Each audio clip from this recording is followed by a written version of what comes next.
성경 봉독은 이사야서 60장 1절부터 9절까지입니다. 봉독하겠습니다. 일어나라, 빛을 발하라. 이는 내 빛이 이르렀고 여호와의 영광이 내 위에 임하였음이니라. 보라, 어둠이 땅을 덮을 것이며 캄캄함이 만민을 가리려니와 오직 여호와께서 내 위에 임하실 것이며 그의 영광이 내 위에 나타나리니 나라들은 내 빛으로 왕들은 비치는 내 광명으로 나오리라. 내 눈을 들어 사방을 보라. 무리가 다 모여 내게로 오르니 내 아들들은 먼 곳에서 오겠고 내 딸들은 안기어 올 것이리라. 그때 내가 보고 기쁜 빛을 내며 내 마음이 놀라고 또 화창하리니 이는 바다의 부가 내게로 돌아오며 이방 나라들의 재물이 내게 옴이라. 허다한 낙타 미디안과 에바의 어린 낙타가 내 가운데 가득할 것이며 스바 사람들은 다 금과 유황을 가지고 와서 여호와의 찬송을 전파할 것이며 게달의 양무리는 다 내게로 모일 것이요 느바솥의 순양이 내게로 공급되고 내 제단에 올라 기꺼이 받음이 되리니 내가 내 영광의 집을 영화롭게 하리라. 저 구름같이 비둘기들이 그 보금자리로 날아가는 것 같이 날아오는 자들이 누구냐? 곧 섬들이 나를 앙망하고 다시스의 배들이 먼저 이르되 먼 곳에서 내 자손들과 그들의 은금을 아울러 싣고 와서 내 하느님 여호와의 이름에 드리려 하며 이스라엘의 거룩한 이에게 드리려 하는 자들이라. 이는 내가 너를 영화롭게 하였음이라.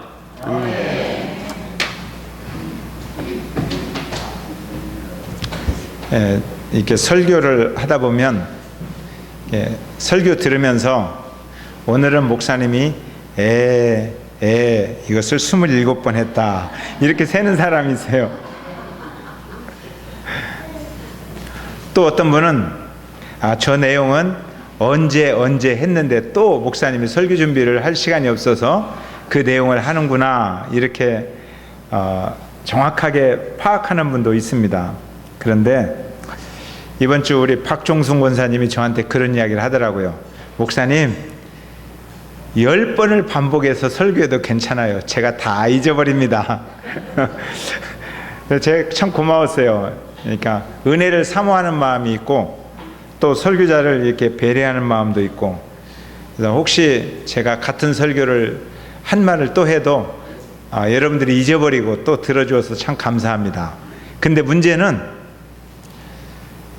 제가 설교를 하고 제가 설교했는지 잊어버릴 때가 있어요. 이제는 이번 주에 국민은행을 가기 위해서 제가 어린이 대공원을 지나서 걸어가고 있는 중에 굉장히 덥더라고요. 그래서 그늘 밑에 앉아서 좀 생각을 하면서 쉬고 있었어요. 그리고 교회로 돌아왔어요. 그리고 돌아와서 내가 왜 대공원을 갔지? 저도 그런 나이가 되어갑니다. 우리가 간혹 잊어버리는 것을 잘하잖아요. 그런데 보면 좋은 이야기, 감사한 이야기, 은혜로운 이야기는 금방 잊어버려요. 지난주 여러분들이 제가 무슨 설교했는지 기억나십니까? 예, 지난주 굉장히 은혜로운 설교를 했다는 뜻이에요. 여러분들이 다 잊어버렸어요. 그런데 잘 잊어버리지 않는 게 있어요. 뭐냐면 나를 섭섭하게 하는 말, 가슴이 아픈 이야기, 마음이 무거운 이야기, 속상한 이야기, 이런 이야기는 10년이 지나도 안 잊어버리는 게 있어요. 기억력 나쁜 사람도 이런 것은 잘 기억해요. 아프다 이거예요. 지난주 월요일 날 제가 전화를 6통을 연속해서 받았어요. 3시간 동안 한 분이 30분씩 3시간 이야기를 들으면 제 속에 있는 에너지가 다 고갈이 됩니다. 그런데 이야기의 내용들이 보통 이거예요. 힘들고 어렵다, 몸이 아프다, 마음이 지쳤다, 살아갈 일이 막막하다, 이런 이야기들이 대부분 줄을 이룹니다. 희망이 보이지 않는 이야기를 들으면 제가 좀 답답해요. 돈이 없어서 굉장히 괴롭다. 그러면 한 사람당 한 5천만 원씩 내가 팍팍 줘버렸으면 좋겠는데 돈을 줄 만한 능력도 또 안 돼요. 그리고 문제를 해결해 줄 만한 실력이 또 못 돼요. 이야기를 들어주고 기도해 주는 거죠. 그럴 때는 마음이 굉장히 무거워요. 그런 마음으로 이제 목양실 내려가서 설교 준비하면서 성경을 딱 펴는데 성경 첫 마디가 일어나라 빛을 발하라, 그런 말씀이 눈에 딱 들어오는 거예요. 1절 한번 읽어보세요. 1절 시작. 일어나라 빛을 발하라 이는 내게 빛이려고 여호와의 영광이 내 위에 임하였습니다. 아멘. 힘든 이야기들이 내 마음속에 남아있어요. 잊어버리지 않고 내 마음속에 남아있어요. 그래서 어떻게 도와줄까 그러고 있는데 일어나라 빛을 발하라. 하루하루 살아가는 것도 힘들어 죽겠다고 하는데 하나님은 그 이야기는 안 들으시고 너 힘드니? 얼마나 힘들어하고 너 힘들겠구나 그렇게 말씀하시면 좋겠는데 일어나라 빛을 발하라. 여호와의 영광은 보이지 않고 힘들어 어려워하는 지체들만 보이고 있는데 여호와의 영광이 내 위에 임하였음이니라 이렇게 말씀하시는 거예요. 그래서 제가 기도를 했어요. 탄식하는 기도를. 하나님, 지금 여호와의 영광이 보이는 게 아니라 힘들어 죽겠다고 하는 교인들이 보입니다. 하나님, 그들을 좀 보살펴 줬으면 좋겠습니다. 그런데 이스라엘 백성들이 지금 이 이야기를 들으면서 그때 저의 심정하고 비슷할 것이라는 생각이 들었어요. 이스라엘 상황은 굉장히 어렵습니다. 전쟁이 일어나고 있어요. 우리는 전쟁이 일어날지도 모른다. 사실은 믿지는 않아요. 사람들이 전쟁 안 일어날 거라고 다 생각해요. 그러니까 위에서 막 워치콘 툭 해도 불꽃놀이하고 빵빵 쏘아대고 즐겁게 놀잖아요. 그런데 몇 분은 또 그 이마트 가서 라면 사는 사람들도 있긴 있어요. 그런데 불안하잖아요. 근데 전쟁이 실제로 일어나면 얼마나 힘들겠습니까? 근데 이스라엘 민족은 지금 전쟁이 실제로 일어났어요. 그리고 전쟁에서 승리하는 것이 아니라 점점 밀려서 그냥 그의 자녀들, 사랑하는 자녀들이, 젊은이들이 포로로 끌려갔어요. 그러니까 젊은이들이 끌려간다는 것은 미래가 암울하다라는 뜻이에요. 그리고 남아있는 사람도 먹고 살 것이 부족해요. 돈도 없고 먹을 것도 없고 양식도 떨어지고 참 고통스러워요. 이럴 때 가장 큰 문제는 없다는 게 문제가 아닙니다. 희망이 없다는 그 마음의 생각이 문제예요. 우리에게는 희망이 사라졌다 라는 그런 생각을 갖게 되는 거예요. 이것이 가장 큰 절망입니다. 우리들도 그럴 때가 있어요. 지난주 헌금송할 때 막 Amazing Grace, 나 같은 죄인 살리신, 얼굴에 빛이 나고 내 안에 놀라운 은혜가 막 하나님을 향하여 들려지고, 그래서 여러분들이 박수도 치고 좋아했잖아요. 근데 정말 힘든 사람은 놀라운 은혜를 노래하는 게 아니라 이 노래를 바꿔 불러요. 놀라운 고통을 불러요. 놀라운 힘들, 놀라운 어려움. 그래서 이 노래 가사를 바꿔서 부르는 사람이 기도를 들어본 적이 있어요. 30분 동안 이 노래를 부르는데 가사를 이렇게 바꿔요. 아시지요, 아시지요, 아시지요 주님. 그 노래만 불러요. 여러분도 불러봤는지 모르겠어요. 부흥회 때 그런 노래 부르더라고요. 근데 그것은 놀라운 은혜를 놀라운 고통으로 바꿔 부르는 노래예요. 얼마나 힘들면 그렇게 부르겠어요. 참 힘들구나. 정말 하나님이 여러분의 힘든 것을 모르실까요?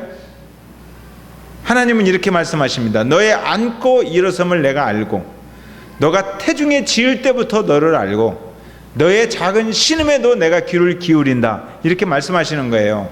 하나님은 아시죠? 2절 한번 읽어보겠어요. 얼마나 우리를 잘 아시는지. 2절 시작.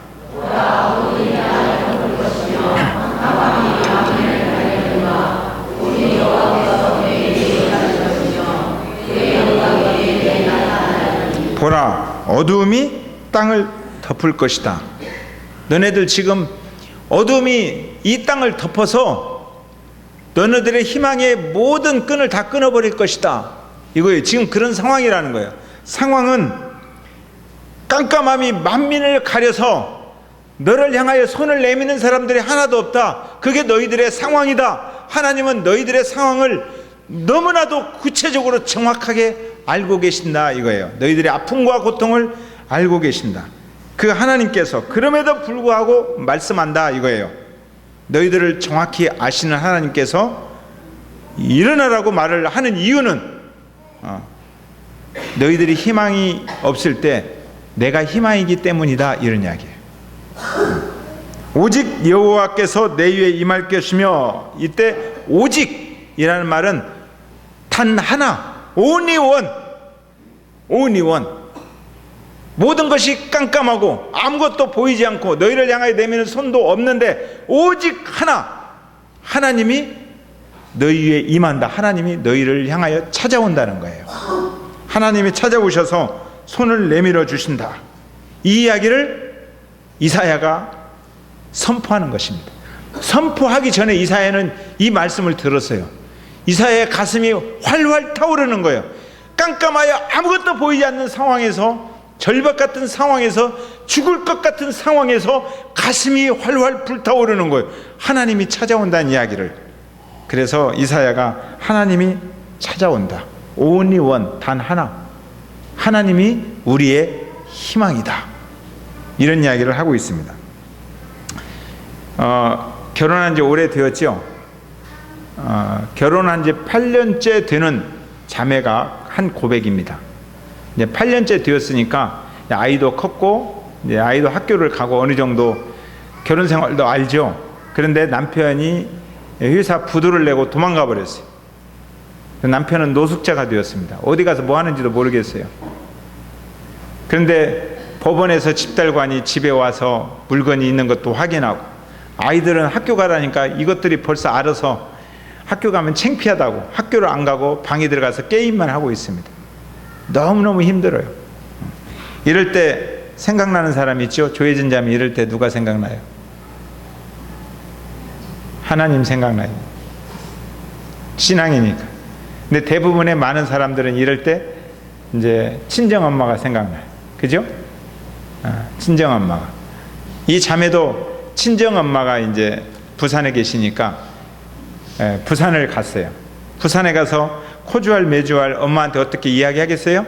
그냥 엄마 품에 안겨서 우는 거죠. 근데 엄마는 직감하는 거죠. 너무너무 힘들다는 것을 알아요. 한참 운 다음에 엄마가 냄비 3개를 주방에다가 이렇게 놓고 물을 끓여요. 벌벌벌 끓여요. 그래 놓고 한 냄비에 당근을 넣었어요. 그리고 하나는 계란을 넣었어요. 하나는 커피 한 숟갈을 넣었어요. 그리고 딸을 불러서 이야기합니다. 야, 이 당근을 봐라. 당근은 평소에 굉장히 단단하다요. 단단한데 끓는 물을 만나면 약해져 버린다라고. 그죠? 너무너무 약해진다. 이 끓는 물이 고통이고 힘든 일이에요. 힘든 일을 만나면 평소에 이렇게 단단하다가도 약해져 버리는 당근이 있다. 근데 계란을 넣는 거예요. 이 계란은 평소에 건들면 깨질 것 같아서 불안해요. 그냥 건들면 와그와그르르 깨지는데 이게 어려운 것을 만났더니 속이 단단해지는 거예요. 그리고 견디는 거예요. 쿡 집어넣어도 물큰 들어가면서도 견디는 거예요. 어려운 일을 만나면 단단해지는 계란이 있다. 그런데 여기 커피를 봐라. 커피는 아주 독특하다. 끓는 물을 막 만나면 커피가 들어가서 물을 바꿔버린다는 거예요. 물을 바꿔버려요. 자, 너는 계란이냐 당근이냐 커피냐 이렇게 엄마가 물어봤어요. 여기에서 새 힘을 얻은 이 자매가 써놓은 글이 있어요. 글을 보면 자매가 이렇게 써놨습니다. 때때로 절망과 고통 속에서 헤맬 때가 있지만 그때마다 우리가 고개를 숙인다면 우리는 영원히 패배하고 맙니다. 힘드신가요? 자, 그럼 이제 부딪혀 한번 싸워보자고요. 나는 절망을 이길 수 있는 강한 사람입니다. 이런 글을 썼어요. 제가 이 글을 읽으면서 야, 사랑하는 사람, 친정 엄마의 격려만 받아도 사람은 이렇게 달라지는 것이구나. 그렇다면 하물며 우리가 신앙하는 하나님은 친정 엄마보다도 힘이 없는가? 왜 그리스도인들이 하나님의 격려를 받으면서도 왜 이렇게 절망하는 사람이 많은가? 친정 엄마보다도 못한 하나님, 그런 하나님을 우리가 믿고 있구나, 이런 생각이 들었어요. 우주를 창조하신 하나님, 그리고 우주를 이끌어가고 계시는 하나님께서 절망의 현장에서 희망의 불꽃을 잃어버린 그 사람을 찾아와서 말하는 것입니다. 뭐라고 말해요? 내가 너와 함께 할 것이니까, 내 영광이, 내 능력이 너한테 나타날 것이니까 힘내라, 내가 답이다, 그래요. 상황이 답이 아니라 그 속엔 답이 없어요. 그런데 답은 하나님이다, 이렇게 말씀하십니다. 예수님께서도 제자들에게 비슷한 이야기를 해주셨어요. 제자들이 3년 동안 한 번도 이런 큰 아픔을 경험해 본 적이 없었어요. 그런데 3년이 지난 어느 날 분위기가, 예수님을 죽이고 자기들을 죽이려는 분위기가 이 예루살렘에 꽉 찼어요. 예루살렘에서 빠져나갈 구멍도 찾을 수가 없어요. 도망가야겠는데 도망갈 길도 없어요. 꽉 막혔는데 분위기가 우리를 죽일 분위기다. 3년 동안 한 번도 이렇게 강하게 죽음의 위협을 받아본 적이 없어요. 그래서 제자들이 근심합니다. 걱정합니다. 절망합니다. 그때 예수님께서 근심하지 말라, 너 나 믿냐? 예, 믿어요. 그러니까 즉시 하시는 말씀이 내가 길이다 그랬어요. 내가 진리다. 내가 생명이다. 내가 잠들어 멈춰 있는 너희들을 흔들어 깨울 희망이다, 이렇게 말했습니다. 저는 가끔 예수님이 길이다는 그걸 설명할 때마다 제가 옛날에 경험했던 예화를 들어서 이야기를 해줘요. 여러분들에게도 이야기를 해줬어요. 저 삽달령 기도원, 강릉에서 정선으로 넘어가는 고개 구석에 있는 조그마한 기도원입니다. 제가 아는 사람이 이제 하는 기도원이라서 대전에서 우리 전도사님과 목사님들이 10명이었어요. 저희 교회 10명 정도 되는. 그런데 같이 우리 사역자 회의를 하자, 세미나를 하자. 이번에는 삽달령 기도원에서 한다. 그러니까 삽달령 기도원이 어디예요? 그래서 내가 알아, 가자. 그래서 차 3대 나눠 타고 대전을 출발했습니다. 9명은 몰라요. 전혀 삽달령 기도원이 어디가 있는지 몰라요. 그런데 그들은 모르면 지도를 찾거나 연구를 하거나 근심을 해야 되는데 전혀 근심하지 않아요. 어디 휴게소에 가서 잠깐 쉬면 공차고 놀자 하고 노는 거예요. 뭐 사먹고 노는 일에 정신이 없어요. 삽달령 기도원을 아는 사람이 하나도 없는데 저희는 하나도 알지도 못하는데도 그냥 재미있게 노는 거예요. 근심과 걱정이 없어요. 그들은 딱 한 가지를 믿습니다. 목사님은 그 길을 안다. 나는 목사님과 함께 있다, 이거예요. 그러니까 그들에게 있어서 길은 저예요. 길을 알면 근심하지 않습니다. 그러면 정말 예수님이 우리 인생의 길이심을 믿습니까? 그 예수님 함께 계십니까? 그런데 왜 근심하십니까? 안 믿으니까 그렇죠. 그래서 제자들한테 이야기한 거예요. 근심하는 제자들에게, 너네들 정말 나를 믿냐? 3년 동안 나와 함께 다녔는데 나를 믿어? 나를 믿는 자는, 나 믿어? 내가 길이야, 이렇게 말씀하셔. 나 믿어? 내가 길이야. 우리 주변에 이렇게 이야기하다 보면 힘들어하는 사람들이 정말 많이 있습니다. 생각이 멈춰버린 사람들, 그래서 희망을 잃어버린 사람들이 정말 많이 있어요. 그래서 주저앉아 웁니다.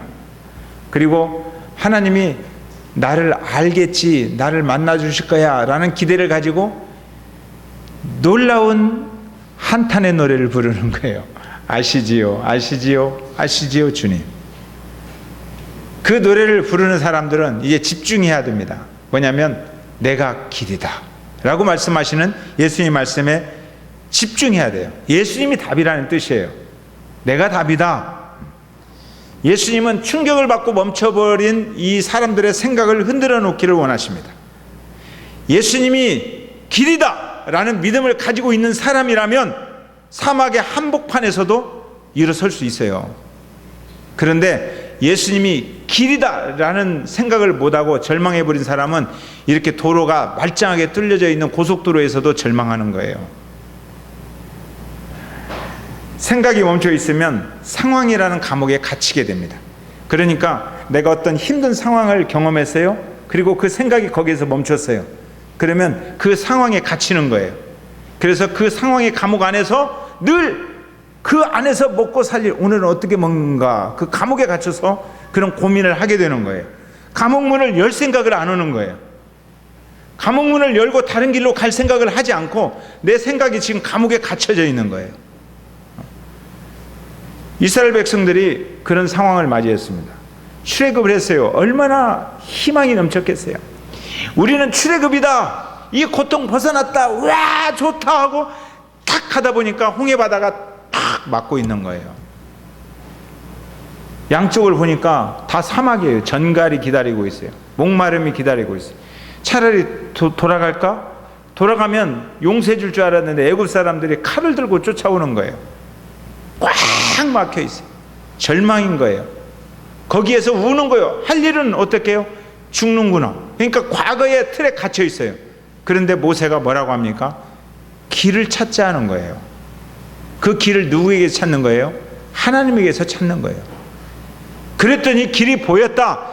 바다 속에 숨겨진 길이 있었다는 거예요. 거기는 길이 있는데 모두 다 길을 찾지 못하고 있는데 하나님이 함께 한다는 생각을 가지고 있는 그 사람이 길을 찾아냈다는 거예요. 그게 희망의 길이고 앞으로 나아가는 길이고 내가 충격을 받아서 갇혀져 있는 감옥을 흔들어 깨우는 감옥문을 여는 길이라는 거예요. 하나님이 함께 하시면 놀라운 일들이 일어납니다. 아멘? 하나님이 우리 곁을 떠나실 수 있습니까? 이스라엘 백성들은 때때로 하나님이 우리 곁을 떠났다는 생각을 많이 해요. 그런데 하나님이 떠나신 게 아니라 하나님이 침묵하시는 거죠. 말을 안 들으니까 침묵하는 거예요. 그리고 그들이 하나님을 생각을 안 하니까 그들이 하나님을 떠난 거예요. 그러면 하나님 침묵하시면서 기다립니다. 그러면 그 이스라엘 백성들이 나중에 너무너무 어려우니까 가슴을 치면서 아이고 하나님 하고 하나님을 부르짖으며 잘못했다고 해요. 그러면 그때 하나님이 찾아오시죠. 내가 여기 있었다는 거예요. 깜깜함을 보고 있었다는 거예요. 내가 길이고 내가 답이다. 이렇게 이스라엘 백성들은 하나님을 떠났다 생각했는데 신약에 와서 놀라운 일이 일어납니다. 그 떠났다 들어왔다 떠났다 들어왔다라고 생각하는 그 하나님이 마가의 다락방에 오셔서 말씀하시기를 성령이 너희 안에 임하면, 성령이 오시는 거예요. 하나님의 영이 아예 임해서 하나님이 말씀하시기를 말세 내 영을 모든 육체에 부어주리니, 그냥 한 사람 옆에 왔다 갔다가 아니라 우리 인생 가운데 아예 부어주리니 너희의 자녀들은 예언할 것이요 너희의 젊은이들은 환상을 보고 너희의 늙은이들이 꿈을 꾸리라 그랬어요. 꿈을 잃어버린 사람들이 새로 꿈을 꾸기 시작한다는 거예요. 갇혀있는 틀 속에 있는 게 아니라 주저앉아 있는 사람이, 생각이 잠들어 있는 사람들이 일어나서 미래를 향한, 하나님 나라를 향한 꿈을 꾸기 시작한다는 거예요. 꿈을 꾸고 꿈을 이야기하기 시작하는 거예요. 주저앉아 있는 과거 이야기하는 사람들 속에 와서 꿈을 이야기하면서 꿈 이야기를 하고 손을 내밀어 꿈을 향해서 가자고 붙들어 일으키는 사람들이 모여들기 시작했다는 거예요. 그것이 뭐예요? 교회였어요. 교회. 그래서 교회는 꿈을 꾸는 사람들의 모임입니다. 꿈을 이야기하는 사람들의 모임이에요. 과거의 틀 속에 갇혀서 어찌할꼬 죽을 것 같다, 죽자 이런 이야기하는 사람들이 아니라 꿈을 이야기하는 사람이에요. 혼자 감옥의 틀에 갇히면 점점 어둠 속으로 더 깊이 들어갑니다. 혼자만이 아니라 그런 비슷한 이야기를 하는 사람끼리 모이면 더 우스워져요. 그냥 죽을 것 같다 그러니까 너 죽을 것 같냐? 나도 죽을 것 같다 그러는 거예요. 난 누구를 죽이고 싶다. 너도 죽이고 싶냐? 나도 죽이고 싶다. 사방이 깜깜하냐? 그래 나도 깜깜하다. 이런 사람들 모여서 계속 그런 이야기만 해요. 그러면 어떻게 되게요? 그냥 어둠의 홀 속에 빠져들어가는 겁니다. 그런데 거기에서 누군가 꿈 이야기를 하는 거예요. 희망을 이야기하기를 시작하는 거예요. 내 속에 하나님의 영이 꿈을 주기 시작했다는 거예요. 여기에서 일어설 꿈 이야기를 하기 시작하고 또 꿈 이야기를 하는 거예요. 우리 예수님의 은혜, 주님이 말씀하신 길, 그 길을 이야기하기를 시작합니다. 함께 꿈을 꾸며, 함께 생각을 모아가며, 함께 서로를 향하여 기도하며 후원하는 사람들이 모이기 시작했다는 거예요. 그 모임을 향하여 바울은 이렇게 말합니다. 너희 안에 성령이 계시는 것과 너희가 하나님의 성전인 것을 알지 못하느냐. 하나님의 성령이 우리 가운데 계셔서 꿈을 일으켜 주는 거예요. 각 사람에게 꿈 이야기를 나눠주십니다. 성령이 꿈을 주시고, 성령이 새 힘을 주시고, 성령이 빛을 발할 수 있도록 은혜를 주시는 거예요. 그리고 성령께서 그리스도를 주님이시구나 라고 고백하게 도와주시는 거예요. 그러면 우리는 그 모임 가운데서 함께 이야기하는 겁니다. 아, 답이 여기 있구나. 예수님이 답이다. 예수님이 길이다. 아멘. 어떤 사람들은 그 길을 확실히 알고 간다고 그래요. 그래서 그 일을 다 경험하고 간다. 그런데 그렇지 않습니다. 믿음의 길은 그게 아니에요. 약속을 믿고 가는 거예요. 안 보여요. 안 보이는데 하나님이 그게 길이라고 하는 거예요. 그래서 그 길로 팍 들어섰더니 위대한 하나님이 은혜를 베풀기 시작하는 거예요. 그래서 한 걸음 한 걸음 떼면서 하나님의 놀라운 은혜를 경험하고 그래서 믿음은 살아있고 믿음은 성장하고 위대하게 커지는 거예요. 그 약속을 따라가는 사람들, 가자고 말하는 사람들, 이런 사람들을 우리는 교회다 이렇게 말합니다. 자, 4절 한번 읽어볼까요? 자, 4절 시작.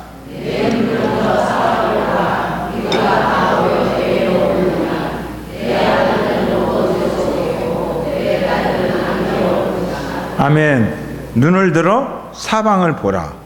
사방을 보니까 뭐가 보여요? 아직은 깜깜해요. 사방을 봐도 깜깜해요. 그런데 너의 영적인 눈을 열어서 보라는 거예요. 미래를 보라는 거예요. 그러면 보니까 나를 에워싸고 있는 적들, 그 나라들이 망하고 아들, 딸들이 잡혀갔었는데, 멀리 잡혀갔었는데, 모든 나의 재물들을 다 빼앗겼었는데, 이렇게 보니까 아들이 돌아오기를 시작한다는 거예요. 눈을 열어서 보니까 먼 곳에서 아들이 돌아와요. 돌아오는 아들이 미래의 동력입니다. 딸들이 안겨올 것이라는 거예요. 그들이 그냥 오는 게 아니라 빼앗겼던 재물보다 더 많은 재물들을 쌓 짊어지고 돌아올 것이다 이 말이에요. 그들이 돌아오는 것을 보라. 그들이 돌아오는 그들이 나를 일어서게 하는 에너지다는 거예요. 지금 힘들지만 눈을 열어보면 그들이 돌아올 것이요, 돌아오는 그들이 나를 일어서게 하는 활력이라는 거예요. 그러므로 일어나서 빛을 발하라 라고 주님이 이렇게 말씀하시는 겁니다. 일어서시기 바랍니다. 정말 힘들어 하시는 분들은 일어서야 돼요. 5절 읽어봐요. 자, 시작.